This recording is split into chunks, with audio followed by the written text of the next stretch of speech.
Ura Nage. Ura Nage is not one of the techniques from Dan Zan Ryu Jiu-Jitsu, but it is one of the original throws from judo and one of the current throws from judo. I really like this throw and teach it. I think it's a great sort of defensive throw. It's a little bit hard to get behind somebody when I'm standing in front of them. There's a lot of ways we will practice that, either an arm drag or somebody to get behind, but usually the way it happens is someone's trying to throw me, and many of the throws have somebody turn the other way and give you their back. It's like Ura Nage, one of the most common ones. Go in for the throw, they turn, and their back is facing you. One of the easiest ways to defend is just sink and hug them. And that perfectly sets you up for this throw. It's also a good setup for Tani Otoshi, but today I'm going to work on Ura Nage. Those of you who have somebody at home that you can touch or be in contact with, that you're in the same pod, and it's not, somebody who's very fragile. They don't need to have any martial arts experience.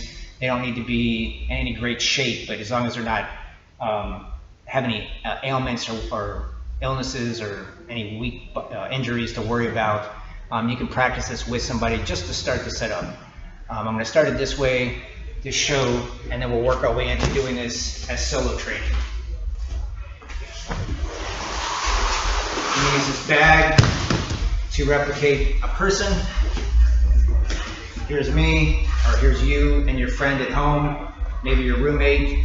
You can see we're about the same height, maybe they're slightly taller than me, but our belts are about the same level. To do this technique, I need to make sure that my arms are above my waist. A lot of people grab too low and strain their back. I need my arms above my waist, but below their waist. That's why the sinking part comes in. You can see how, here's the front of their belt. They're facing me, they go in for a throw. I've got their back. Squat and hug. The way you practice this at home with your person, you're not going to slam them, obviously. You're just going to gently pick them up. Give them a nice big hug. Again, I make sure my arms are above my waist and below theirs. Give them a big hug. And I'm not going to stand straight up. I'm going to arch my back. Just lift them up. And put them down. You don't even need to go that far, just enough to get their feet off the ground so you can feel how it's actually your legs that's carrying the weight. Your back's not doing it at all. I'm not trying to lift like this with my back. I'm actually just arching and using my legs. And basically their whole body weight is being held up by my legs. You can practice that at home. Hug and just arch and lift. Arch and lift. You can do it nice and slow so you don't hurt yourself or the other person if you get used to it. Good. Once you've had a chance practicing that, I'm going to practice solo training, which you call me with this throw. You will need some sort of a soft surface. Maybe go outside in the dirt, grass, go to the beach in the sand. Maybe you have a small mattress you can use. Or even just cushions from a couch. Sometimes those are big enough. Just some place that's big enough, bigger than your back. A small square, maybe 3 by 3, or a couple of really large pillows. I'm going to start by practicing back falls. I'm squatting out, and I'm going to do a back fall, but I'm going to arch my back when I fall. So I'm not just going straight back. When I hit, my hips aren't on the ground. In fact, I'm pushing them all the way up. I'm just landing on my shoulders. Squatting all the way down, push my hips up, landing on my shoulders and slapping on both sides. Now we've been practicing slapping at home on harder surfaces where I don't slap. The way to do that, if you don't have a big enough surface for your hands, is don't use your hands. I'm just going to use my triceps. I'm going to go back and I'm basically throwing an elbow really hard on both sides. Of course, now my elbow's not hitting, it's my triceps. Go back, arch, and hit. Squat, arch, and hit. Then I'm going to start with something small, but very soft and firm. In the dojo, I have a medicine ball. Maybe some of you have one at home. This is a good one to start with. If you have like a really big pillow, like a body pillow or something, or even, again, like a couch cushion, something about that size. It doesn't need to be very big. I'm going to be here. Now I'm going to actually move it a little bit over to one side or the other. A lot of people hurt themselves trying to do this technique and go back and they either land on their own head or they get their head crushed. I don't actually want to be exactly behind them. I want to be a little bit off to one side or the other. If I'm hugging someone so that my head is against their body, I'm basically going to throw them the opposite way that I'm looking. If I'm looking this way, I'll throw them over that shoulder. If I'm looking this way, I'll throw them over this shoulder. That way I'm just trying to protect and keep my head from landing and also for them hitting my head. So I'll kind of put it over to one side. I want to make sure it's at least as high as my head, preferably higher. Hug it up. Make sure it's not so high that it pops out when you're going back and you land on your head. I want it in front of my body, but higher than my head, a little bit off to one side, and now reach and back. You can see I stick that leg out on the side that I'm going to. It's going to help give me a little bit extra something to land on and set me up for my follow through. Hug, a little bit off to one side, arch my back, and that leg comes out.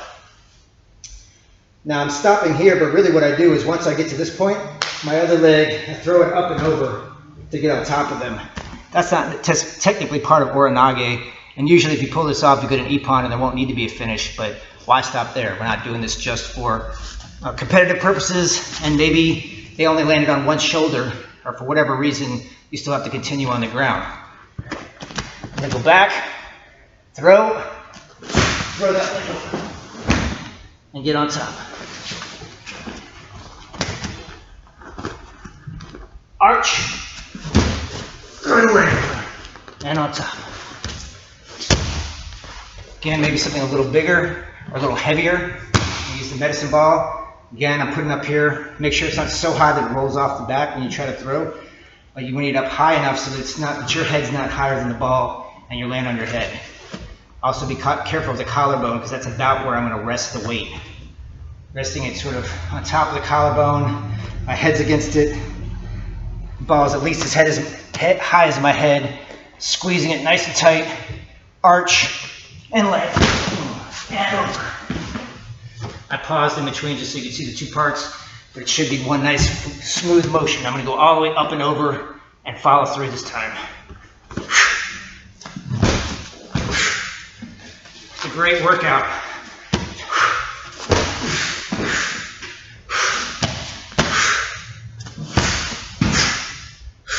All right? You get something a little bigger. It's even actually safer with something bigger and a better workout because this is heavier. Sort of a half a punching bag. The way I like to do one of these is, again, I'll start low, kind of squatting out. Make sure not to bend over and pick it up. Keep your back straight. Lift with your legs, not your back. I rest it on my thigh. Give it a nice big hug. This one you can actually practice going straight back if you want because it's so high. I don't have to worry about hitting my head as much, but I still like to get that little bit of twist. And again, don't pick it up with your back. Straight, lift on your thigh, arch, and over. You got a really big one? It's good if you want to practice going straight back. Here, hug, and back.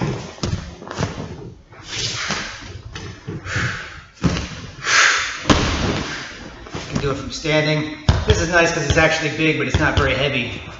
But there should be lots of things you can use at home. Again, couch cushions, pillows, even just a duffel bag filled with a couple pillows, medicine ball if you have one. And one last safety tip. People are usually directly behind and get a little bit out to one side or the other. If you're able to do this, the best safety option is I get behind and I step around just a little bit. I don't need to get all the way to where I'm at a 90 degree and teed up, maybe half that way. I get behind, I sink, take a little step, and then twist away. It's gonna really make sure I'm not landing on my head and shoulders, that I'm landing on their head and shoulders and not the other way around. Typical mistakes are people they're not low enough, or their hands are lower than their stomach, and they just go straight back, land on their own head with all the other person's body weight on top. So again, make sure your head's off to one side or the other, and if you can, a little step and turn. You can practice that with a larger one.